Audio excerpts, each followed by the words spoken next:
السلام عليكم. وعليكم السلام ورحمة الله وبركاته. شيخ برنامج كيدينك. شيخ سؤال بان قبل. هاي. سؤال شد الشيخ waxay tahay waalidkay oo dhintay. ayay walaashay tiri waxaan u samaynayaa sadaqatu jaariya. waagas. marka waxa jiray isna walaalkay oo caruur badan haysto waxba haysan. markaasaan waxaan idhaa haddii sadaqatu jaariya inta waalidka ugu talagal lahayd walaalkay isaga siiso bil sadaqa jaariya ma u noqon kartaa waalidkii waana inankoodii.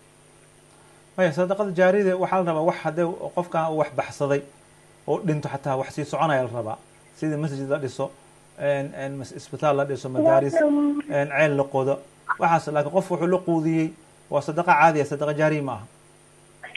qof la quudinahay guri uu dhisanayay baan ismaan ugu dara sadaqa jaariya ma u noqon kartaa guri uu dhisanayay guriga hadduu asaga dhisanayo sadaqa jaariya haddii waqfi laga dhigo guriga haa laakiin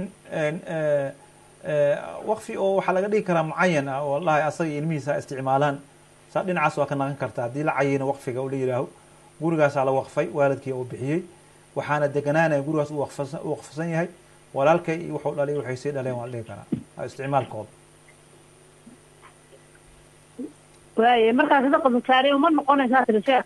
maya haddii waqfi laga dhigo sidii hadda aan sheegay laga dhiga haa laakiin sida kale uma noqonayso hadduu waxa uu cunayo ama uu suga qaadanaya tahay oo hadhow ilmihiisa ay dhexlayaan oo dhexalgalaya dee tahay ma laga dhigi karo sadaqa jaariya ma aha.